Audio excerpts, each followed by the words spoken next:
মুম্বাই ইন্ডিয়ান্সের রাজস্থানের বিরুদ্ধে জয়ের পর পয়েন্টস টেবিলে বড়সড় হইচই পড়ে গেছে। মুম্বাই, বেঙ্গালুরু এবং গুজরাটের জন্য এসেছে বড় খুশির খবর। অন্যদিকে রাজস্থান, চেন্নাই এবং হায়দ্রাবাদের জন্য পরিস্থিতি কঠিন হয়ে উঠেছে।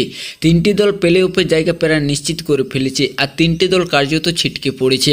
মুম্বাই ইন্ডিয়ান্সের টানা 6টি জয় পয়েন্টস টেবিলকে একেবারে পাল্টে দিয়েছে।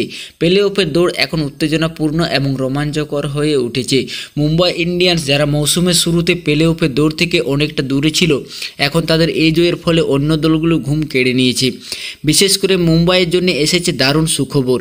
কিন্তু রাজস্থান রয়্যালসকে এখন চেন্নাই সুপার কিংসের পরের বাইরে হয়ে যাওয়া দ্বিতীয় দল। চেন্নাই এবং রাজস্থানের হিসাব নিকাশ এখন ঠিক কী দাঁড়াচ্ছে, কারণ আপনি জানেন এখন সিজনে মাঝপথ পার হয়েছে এবং পয়েন্টস টেবিলে দৌড় এখন আরও রোমাঞ্চকর ও আকর্ষণীয় হয়ে উঠেছে। প্রতিদিন খেলা হওয়া ম্যাচগুলো নতুন সমীকরণ তৈরি করছে। প্লে অফে ওঠার রেসে এক দলের জয় আরেক দলের জন্য খারাপ খবর হয়ে আসছে। এখান থেকে তিনটি দল প্লে অফে জায়গা নিশ্চিত করছে এবং তিনটি দল ছিটকে পড়ার মুখে, বরং কিছু দল তো ইতিমধ্যে ছিটকে গেছে। চলুন একে একে দেখে নেওয়া যাক এই ম্যাচের পর পয়েন্টস টেবিলে কী অবস্থা।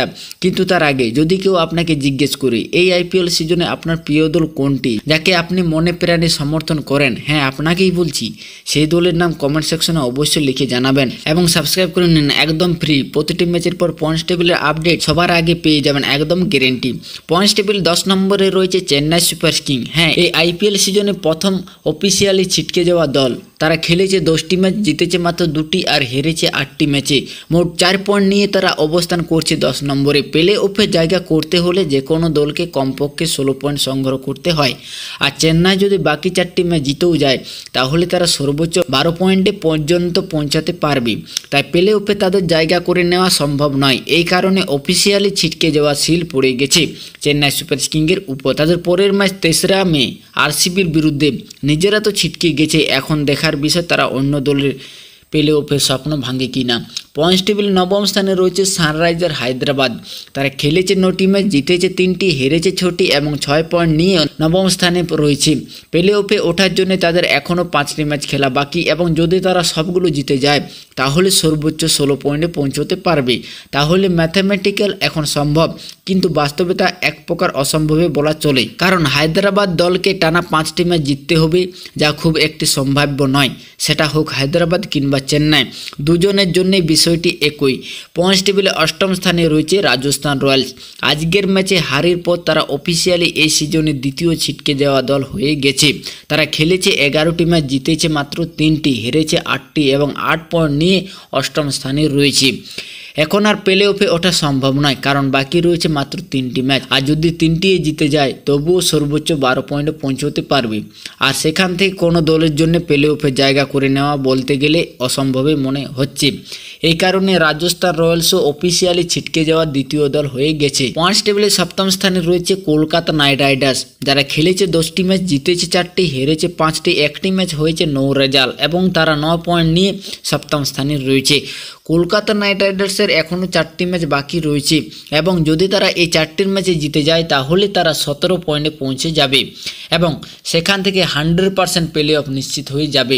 অর্থাৎ প্লে অফে উঠতে হলে তাদের 4টিতেই জিততে হবে, এটাই হিসেব বলছে। কিন্তু যদি তারা 4টির মধ্যে 3টি জিতে, তাহলে তারা 15 পয়েন্ট গিয়ে আটকে যাবে এবং তখন তাদের অন্য দলের ফলাফলের উপর নির্ভর করতে হবে। অর্থাৎ তারা তখন গাণিতিকভাবে সম্ভব থাকবে, কিন্তু বাস্তবে নির্ভরশীল হয়ে পড়বে অন্য দলের উপর। যদি 4র্থ স্থানে থাকা দল 14 পয়েন্ট বা তার বেশি পয়েন্ট প্লে অফ উঠে যায়, তাহলে 15 পয়েন্ট কাজ দেবে।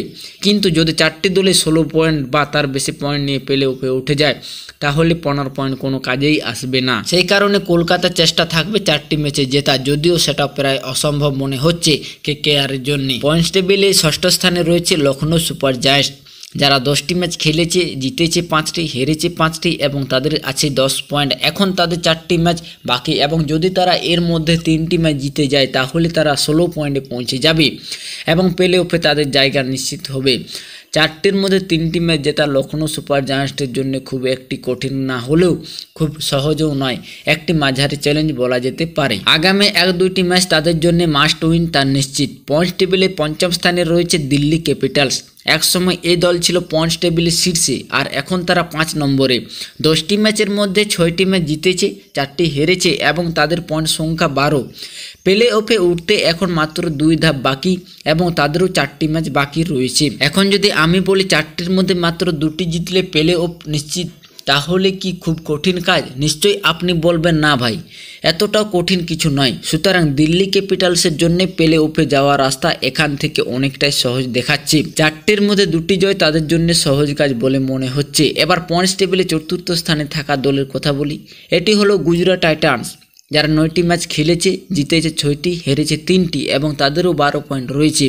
তাদেরও মাত্র 2টি জয় দরকার, কারণ তাদের এখনও 5টি ম্যাচ বাকি। যদি তারা এই 5টি ম্যাচের মধ্যে 2টি ম্যাচও জিতে যায়, তাহলে তারা 16 পয়েন্টে পৌঁছাবে এবং সেখান থেকে প্লে অফে উঠবে। সুতরাং আমি যদি বলি যে 4র্থ স্থানে থাকা দল গুজরাট টাইটান্সের 5টির মধ্যে মাত্র 2টি ম্যাচ জিততে হবে, তাহলে প্লে অফে যাওয়ার রাস্তা অনেকটাই সহজ দেখাচ্ছে। এবার পয়েন্টস টেবিলে 3য় স্থানে থাকা দলের কথা বলি।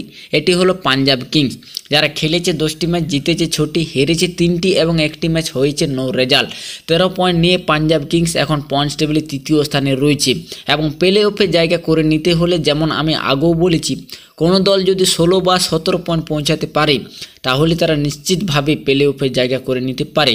এখন পাঞ্জাব কিংস যদি বাকি 4টি ম্যাচের মধ্যে 2টি ম্যাচ জিতে যায়, তাহলে তারা 17 পয়েন্ট পৌঁছাবে এবং সেক্ষেত্রে কোনো দল বা ফলাফলের উপর নির্ভর না করে তারা 100% নিশ্চিতভাবে প্লে অফে জায়গা করে নেবে। তাই পাঞ্জাবের জন্য সমীকরণ খুব পরিষ্কার।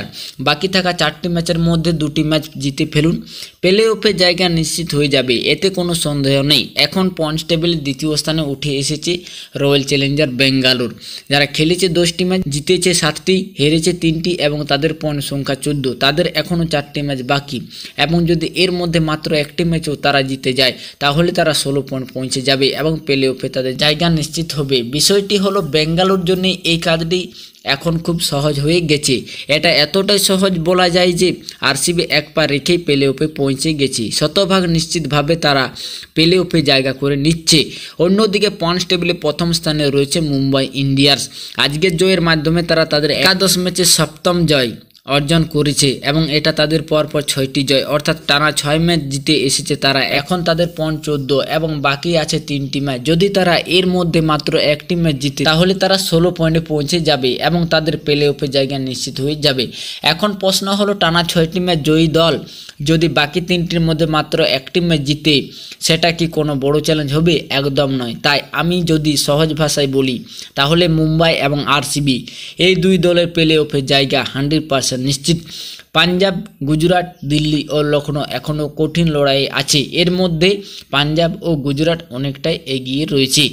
তো এই ছিল আজকের ভিডিওটি যদি ভালো লাগে অবশ্যই একটি লাইক করবেন এবং চ্যানেলে নতুন হয়ে থাকলে চ্যানেলটি সাবস্ক্রাইব করে পাশে বেল আইকনটি অন করে দেবেন। ধন্যবাদ।